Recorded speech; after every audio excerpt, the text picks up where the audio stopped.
salaamaaleykum suñu mbokk internet yi ñu ngi leen di nuyu di leen ziar yéen ñëpp di leen balu àq ci tabaski bi ñu jóge di ñaan yàlla jéggal ñu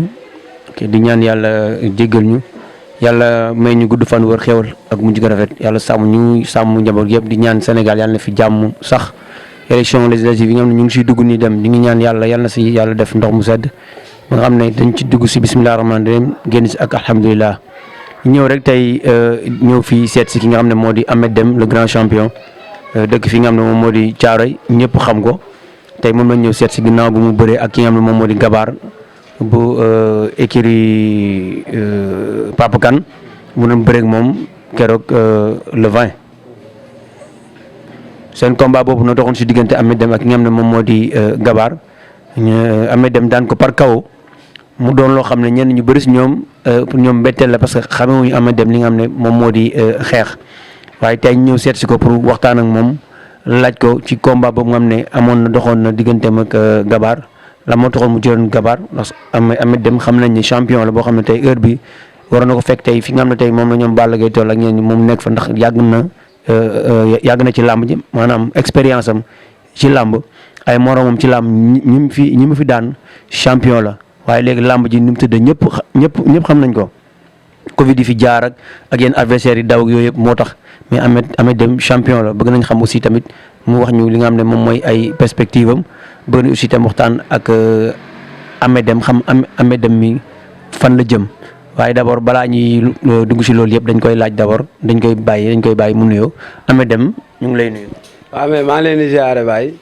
di am mbégte waa dalal leen fi nga xamante ni mooy Thiaroye dalal leen si diwaan bi vraiment kontaan naa si lool waaw comme ni ma koy faral di waxee rek dañuy sant yàlla bu baax julli si yonent bu tedd bi en fait di gërëm nag suñu ñaari waajur di ñaanal nag suma yaay suma sëriñ yal na yàlla guddal fanam sama pap fa mu tëdd yàlla na ko gënal fi mu jógee waaw di nuyu nag waa Thiaroye Géej yëpp supporter rek fan si club bi tout vraiment kontaan naa képp ku ñaanal Ameth Deme rek maa ngi lay ziar di la béggee. Ameth Deme ñëw tey seet si la ñu gis nga amoon combat yow ak ki nga xam ne moom moo di Gabar balaa ñu dugg ci loolu damay laaj d'abord pourquoi nga jël Gabar yow bi nga nekk ci làmb ba léegi am sa expérience nekk un grand champion Gabar tam jóge ci ay victoire yu bëri tey yow nga ñëw am beneen combat boo xam ne yow ak Jackson la yàlla def nga jóge foofu nga ñàkkoon combat bu nga ñëw dem dugg ci Gabar d'abord lan moo tax choix boobu nga dem dugg ci Gabar d'abord. waaw alhamdulilah comme ni ma koy faral di waxee rek. xam nga tey dama duggoon géejawaay bon ma génn fa ak sorte bu xamante ni vraiment ku ne gis na ni mu demee xam nga affaire bi xaw a am ay xam nga daan nit te joxuñu la victoire loolu tamit neexul mais nag anyway biñ toogee quelques weer bon si la ma promoteur contacté bi ma contacté daan may proposé Gabar te Gabar géejawaay la dëkk ma duggoon géejawaay ma ne kon dama fay duggaat pour def confirmation te Gabar ku ko xam ku ne champion la daan na fi façon daan bu ne ndaanaan dëgg mooy Gabar neexul a bëreel xam nga bëreeg moom dafa metti parce que dafa mën a bëre dafa ñemee lu metti kon donc looloo tax na bi ma ko jëlee tamit ñu bëri xam nga rek xam nga ñu bëri na ma ko waroon a jël Gabar fi nga jógee nangam ma ne leen nag damay duggaat géejawaay def confirmation loolu nag moo gënoon a jokk tax ma daal di duggaat géejawaay jël Gabar. Ameth donc tey nga jël Gabar bëreeg moom Gabar ñëpp xam nañu champion la bëri naag fas mbër bu gën a të ci arène yi dañ ko jox Gabar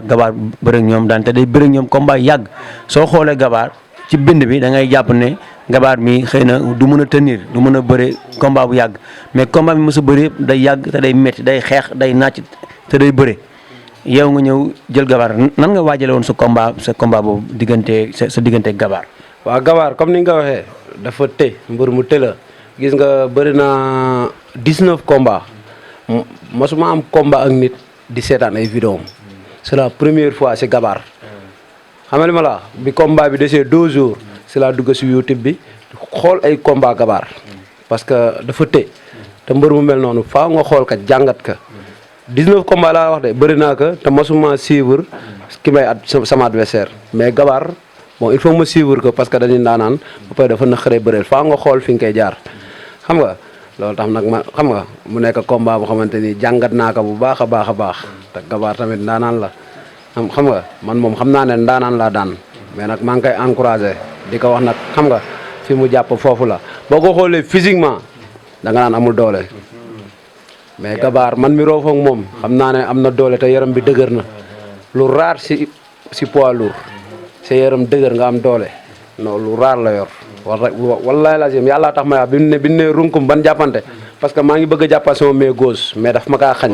xam nga di def ak man approche de force si laa xam ne kii voilà si laa xam ne kii am na kattan si laa ne xaaral ma def beneen méthode quoi mais daanaan la quoi. waaw Ameth Deme di rafetlu say kàddu wax dëgg yàlla comme li nga wax ni bërëg mbër bu pare ñëw nangu ne ki nga doon bëreel ndaanaan la nangu ne ki nga doon bëreel yëg nga ci moom doole yëg nga ci moom kattan ba loolu moo tax ndax Ameth Deme li ñu ko gën a xamee mooy bëre lañ gën a xamee Ameth Deme mais Ameth Deme dafa bëre ki nga xam ne moom moo di gabaar daan ko par kaw expliqué nga ne li tax sax yow nga bëre ak moom noonu parce que dem nga mu ngi af ak moom dem ak moom rapport de force yëg nga doole ci moom moo tax yow sax nga daal di mujj dem ne xaar ma changé stratégie mooy wane ne yow kon mbër bu am expérience nga léegi Ameth Deme daan na gabaar par kaw nit ñu bëri loolu dafa da leen xaw a jaaxal si ñoom ma bëggoon foofu nga ñëwal ma fi daan bi nga daan gabaar ci par kaw ndax ñëpp dañu doon séntu ci bëre moom lañu seen yow nga ñëw daan ko par kaw nit ñi nga xam ne dañoo naan Ameth Deme moom bëreel kaw bi si gabaar lañ ko doon séntoo ndax moom xeexkat la ku mu bëreel dina la dóor dina la yóbbu ardo yow nga ñëw am moom kaw loolu noonu lan nga ci mën a expliquer yi nga xam ne moom mooy internet yi. dëgg la xam nga man boo xoolee sama combat yu bëri du ma xeex damay ñëw rek xam nga ñëw appliquer bëre bi daal di dem sama yoon parce que boo xoolee man damaa def boxe centre bi nu mu tuddati Jacques Sirat def naa fa 3 ans ma jóge foofu dem ASECNA aéroport foofu def naa fa 4 ans et demi kickboxing laa doon def foofu boxe français mooy boxe bi nit ñi di def léegi xeex bi MMA bi ni def nii def naa ko 4 ans et demi loolu nag ñu bëri xamuñu ko wala la def naa ko 4 ans et demi donc xam nga jàng naa xeex ba xam lépp mais xam nga man à chaque fois dama koy wax dama naa man bëgguma bëreeg nit xam nga ay deret di génn wala ñuy gaañanteeg yooyu damay julli sa di ñaan loolu yàlla suñu borom yàlla bu kenn gaañu xam nga maanaam néeg googu la amul quoi vraiment mais bi ma jàngatee gabaar sin laa ne gabaar mi daal ku xeex ak moom xam naa dina la dominer parce que dafa nekk gaynde ba pare dafa ñime quoi te biñ jàppantee gis naa loolu xam nga loolu dama appliqué xeer fe daal di def uppercut daal di koy yóbbante crochet bi rek mu daal di egg quoi ma ne c'est l'occasion sant yàlla quoi. waaw yàlla may na si ndax. waaw kon Ameth comme ni nga ko jàngatee li tax mu jël stratégie boobu daan ko ci li nga xam ne moo di kaw ñii wax naan Ameth Deme xëy na mënul xeex Ameth Deme dégg ngeen li mu leen wax def na boxe 3 ans Jacques Sirak jàng na tamit boxe dem am na expérience wax dëgg yàlla ci xeex mais moom néegul mu di dem di bëreeg moromam ñuy nàcc di dem bëggul day bëgg ñëw appliquer bëre bi gannaaw loolu Ameth ñu bëggoon laa laaj lenn rek di la wax ne tey jii bi nga jógee avant ngeen daan gabaar par kaw dañ mooy dégg man dem woon keroog stade ñu ne xaw ma courant bi dafa coupé woon ñen naan ay dafa lenn am na ñuy wax ne sax ne lan moo tax gabaar di bëre wala staffam wala manager wala entraîneur ñu bàyyi ko mu bëre ci lëndëm bi yow loolu la nga ci est-ce que yow mi doon bëre ak moom sentiroo nga ne affaire bi lëndëm na boo xam ne ba tax yow mënuloo bëre wala lëndëm na ba tax moom mënul bëre pour nga ñi foofu leeral pour ñi wax naan ay gabaar waroon nangu bëre parce que xëy na li tax mu jël kaaw parce que dafa lëndëmoon mais yow mi nga xam ne yéen ñaar doon bëre yaakaar naa ne su fekkee mën nga ko gis moom war na la mën a gis mais yow mi nga xam ne yaa fa nekkoon di bëre moom ñu bëggoon yow nga leeral ñu ci loolu nga leeral ci internet yi. waaw dëgg la parce que ñun bi ñuy dugg si biir géew bi lanu arbitre bi di pressing daan ne gaaw leen ndax courant dafa coupé mu ne waa mais li nu mën a demee nii stade bu toll nii ñu ne courant te amul groupe xam nga boo xoolee image yi benn leeru si comprendre nga li gabaar wax dëgg la maa ngi moom ñëpp dañoo waroon a taxaw ne bëreewunu mais sans boobu suñu yaram tàng na te ñoo ngi bëgg a bëre pour libérer wu comprendre nga ñun man damaa obligé sama butéel yu bëri dama ko arrêté parce que tey bu combat bi yamoon foofu ñun ñoo si sonnaat xam nga demaat di préparer waat ak yooyu pour ñëw léegi ñu obligé rek bëre ñàkk pexe parce que tey waa CNG ñoo waroon a bañ loolu comprendre nga waa nitu làmba yi lii ñëpp si war a kaas parce que li muy am si làmb ji dafa bëri nañ si wax xam nga di couper courant bi wala tey da ngay gis léeg-léeg làmb day am si biir combat bi ba dara desul bëre courant coupé yaa ngi dégg wala làmb ji jeex même pas une minute ñu couper courant bi ba booy wàcc si escalier da ngay nit te yooyu yëpp danger mën na see am kon donc loolu suñu président Matar Ba yaa ngi dégg suñu ministre war na noo mën a jàppale si loolu comprendre nga da ngay gis sax nit promoteur di tëggal làmb ñuy indi ay baaful ay scène musique te stade bi am na baaful am na lépp pourquoi pas ñuy couper loolu lan moo tax duñ ko jox ki nga xamante ni dafa fay mais tey combat bu mag bu amee day xool bala set bi lépp ay dox normal mais loolu tamit c'est pas normal kenn na rafetlu ko gabaar li mu wax dëgg la parce que gabaar am na benn instant buy dox si man damay reculer parce que du ma ko gis bu baax comprendre nga li mu wax dëgg la de gisante bi normalul man bu doxee si man rek damay reculer après ma mel ni ku laal sama kanam nii xam nga pour mën a gis gabaar moo waraloon ma doon déplacé wu léeg-léeg ma reculer effacé wu parce que gisante bi demul woon noonu loolu nag war nañu nu si mën a jàppale quoi. Ameth wax dëgg yàlla yow moom doon nga ni boo xam ne xëy na peut-être yàgguñ mu suñu toog di waxtaan yàgg naa la xam nag waaye sa franchise maanaam tey li nga génnee tey ci sa diggante ak gabaar ak li ci ni wax yëpp lépp ci dëgg rek moom nga génne wax ko wane nga ne comme li gabaar wax ne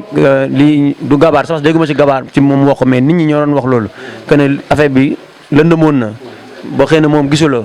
ba ma yow laaj la est-ce que yow yaa ngi doon gis wax confirmé ngeen ne ma affaire bi lëndëm te gisuloo ko te loolu du yoon kon waa CNG bi war nañu waxtaan ak directeur stade bi wala fekkee ministre Matar Ba mu ñu dégg loolu war nañ cee jël saafara bu gaaw parce que ay nit di bëre dóorante da ci am lu ne mun ci nekk waxuma la loolu samay agression yeneen yi am lépp si stade dafa dul yoon ñuy bàyyi stade bi du coupé te comme ni ñu ko waxee li fa am mooy favoritisme li ci am mooy xaaj ak seen soo tëggee combat bu mag ñu jox la lépp baaf li mais imaginer ngi ñu tëgg làmb nga ñëw indi nga indi ay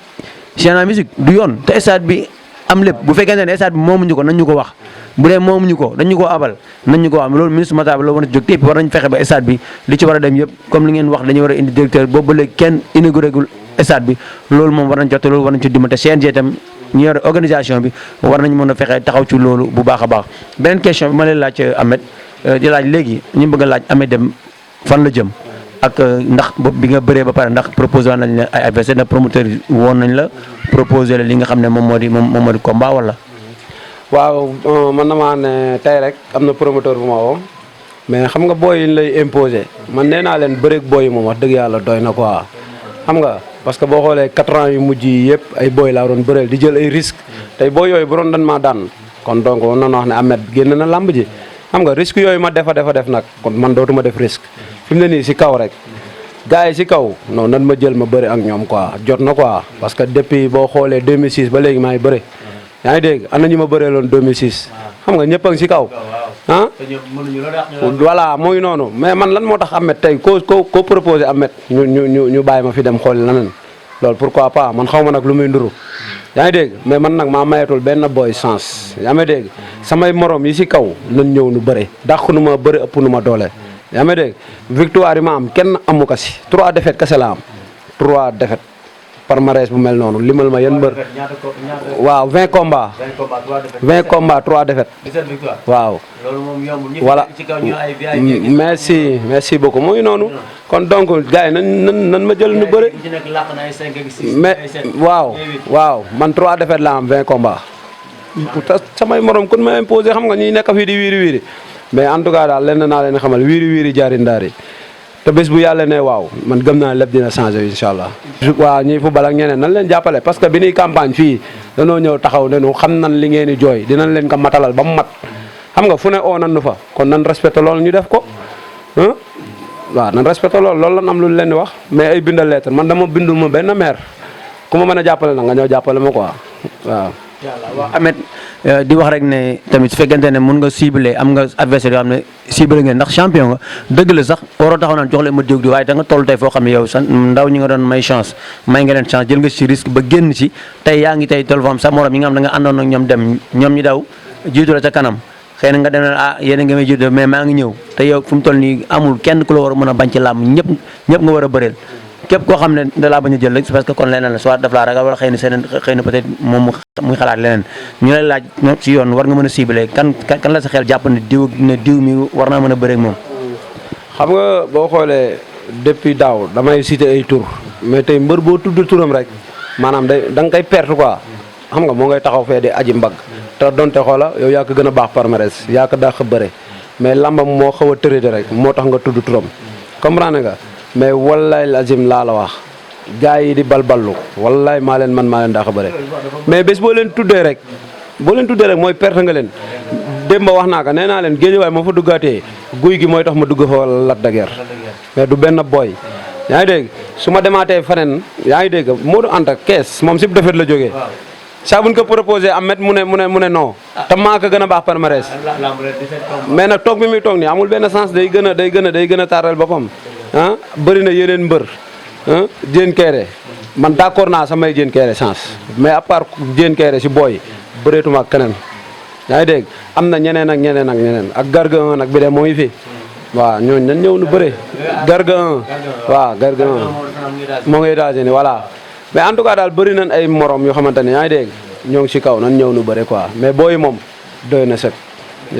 Ahmed wax dëgg yàlla tey comme ni ngeen ko déggee suñu mbokk internautes yi da ngeen Ahmed grand champion la wax dëgg yàlla am 20 combats am ci 17 victoires 3 défaites kon kooku kenn war ko mën a bañ ci lam amul daanaan bu mu fi daanul kon nag